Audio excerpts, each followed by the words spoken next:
On today's episode of All Chiefed Up, the Chiefs rookies minicamp just wrapped up. We'll give you a rundown. Andy Reid also spoke to the media about our left tackle situation. We'll let you know what he had to say. So it's time to get All Chiefed Up. What is happening, Chiefs Kingdom? Welcome back to All Chiefed Up. If you're new to the channel, hit that sub button if you love the Kansas City Chiefs. Mike, rookie minicamp wrapped up, and Andy Reid spoke to the media today, and he shed some light on that left tackle situation. Nate Taylor tweeted out, Andy Reid on Donovan Smith. He's been a left tackle to high level. He's a good player. He'll be with the left side with the ones. Jawaan Taylor will move over to the right. Mike, that answers our question. We've been kind of confused about this whole thing. He's been a left tackle at a high level. If you look at last year, he was hurt, and then the year before that, he was one of the top-graded left tackles in the league. So, and we've had a chance to play against him a couple times. So I know, seen him firsthand there. Good football player. He can be with the ones on the left side when you get started? He'll be with the left side, yes. Yeah, probably with the ones, yeah. Does that mean Jawaan is going to be on the right, or we all still evaluating that? Yes, we'd move him over to the right. Yeah, so I think this goes back to the draft. I think Anton Harrison was probably the target at the beginning. Could have been Darnell Wright as well, but we couldn't get to either one of those players. So I think we went ahead and signed Donovan Smith. We paid him $9 million. It's not set in stone that he will play throughout the season. We paid Kyle Long $5 million, and he never even seen the field. So I feel like it's something that Andy's going to give him a fair shot right off the bat, and we're going to see just how Donovan Smith and Jawaan Taylor plays together. Yeah, I think the reality is if you move Jawaan Taylor over to the left tackle position, you're dealing with the same situation you dealt with Orlando Brown. It's just an experiment. You don't know if it's going to work out. But Donovan Smith, he was a pretty good left tackle up until last season. He had some injury issues, and he didn't play his best last year. But before that, he was pretty solid. So I think they're just going with what's comfortable to these guys. Hey, you're a left tackle. You're going to play left tackle. You're a right tackle. You play right tackle. The big question mark is here, why did we have to pay Jawaan Taylor so daggone much to play right tackle? They probably did overpay a little bit, but I think they really wanted Jawaan Taylor. I think that was somebody they've been targeting for a few years. I think eventually he'll get to the left side, but I think Donovan Smith is just that insurance plan right now to say, hey, take your time getting to the left side. It'll be fine. We got a veteran that could come in and get the job done. I'm very curious to see how Patrick works behind these two. It's going to be a lot different than playing behind the two he had last year. Patrick likes to hold the ball a little longer. He likes to break clean pockets a lot. So we're going to see if these pressure numbers from PFF that everybody gets so amazed with, we're going to see if they hold up here in a Chiefs uniform. Yeah, I think if Donovan Smith can get back to his old form before last season, I think that we definitely have an upgraded offensive line if he's on the left and Jawaan Taylor's on the right. I think that is an upgrade from what we had last year that we won a Super Bowl with. So I'm pretty excited to see how it all plays out. So I think that begs the question everybody wants to know, what's the deal with Wanya Morris now? Is he not looking to start? I think Wanya Morris was a backup plan. Like you said, I think they wanted to target like Anton Harrison in the first round, get that left tackle. But they ended up settling on Wanya, which is not a bad pick. He's got a history with Trey Smith over at Tennessee, so they have that on their side. But I think he's just depth at this point. If they decide to go with Donovan Smith on the left, you know Jawaan Taylor's starting on the right. So obviously he's going to be the backup there. But if in the future they were to go ahead and move Taylor over to the left and move on from Donovan Smith, then he could battle for that position along with Darian Kennard and Prince Tega Winoga. Yeah, I think we got a lot of depth at the offensive line. I wouldn't be surprised if we don't add more depth. So Coach Andy Reid also touched on a couple of injuries that everybody's been kind of concerned about. First of all, PJ Green says Chiefs Andy Reid confirmed running back Isaiah Pacheco had surgery and he has been doing well.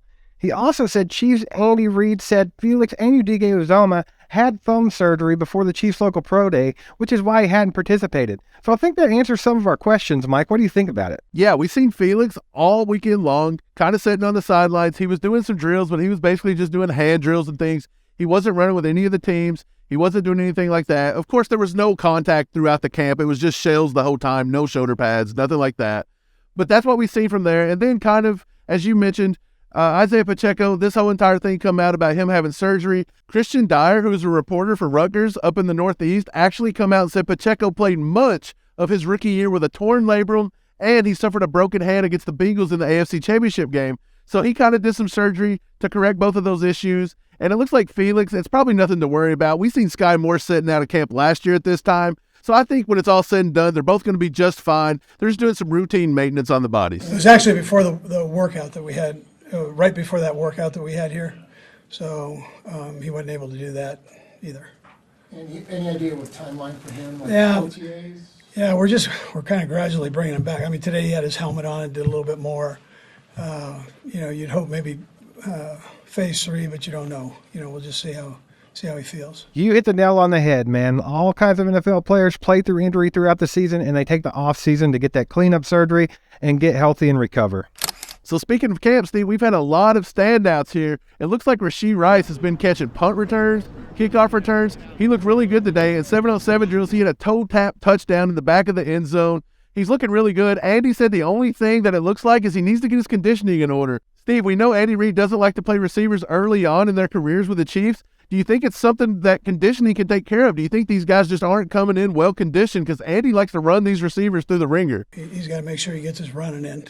This is that position we run like crazy, so he's got to get that part of him taken care of. But you can see the strength and his route running, his ability to work in space. He's got good hands. That very well could be the case, but he does always start these rookies slow, and I don't think it'll be any different with Rashee Rice. I think Andy's just pointing out some little things here and there that he needs to work on, because that's what you do as a head coach. Like, hey, man, you got to get your conditioning in order because you've got to be ready to go 100% all the time.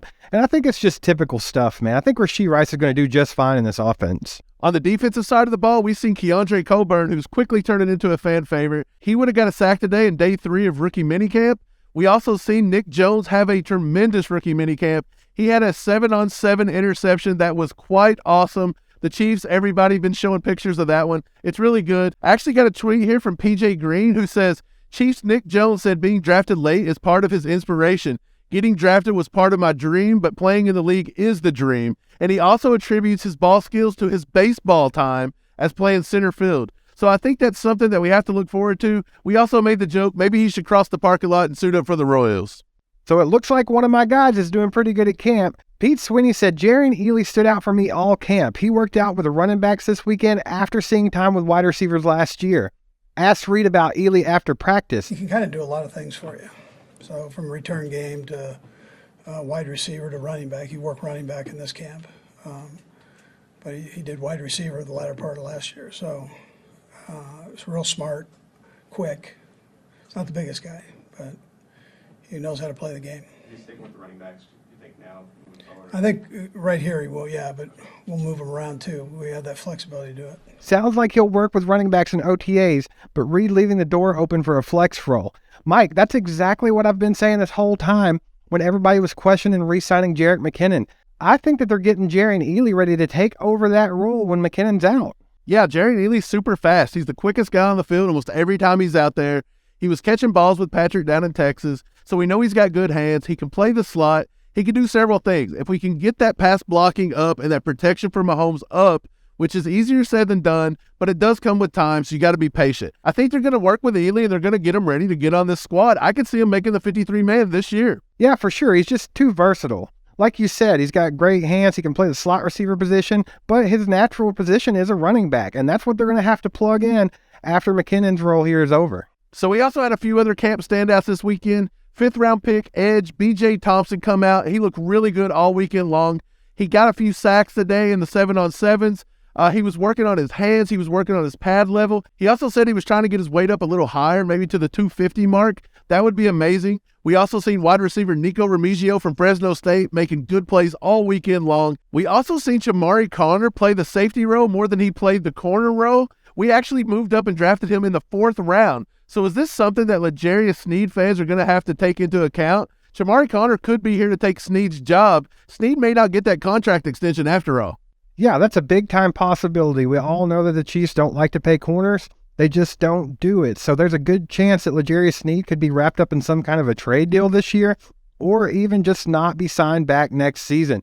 Either way, I think Connor is somebody that could probably take over his role, but they also have him working with the safeties just because he's very versatile. So they want to see where they want to go with that.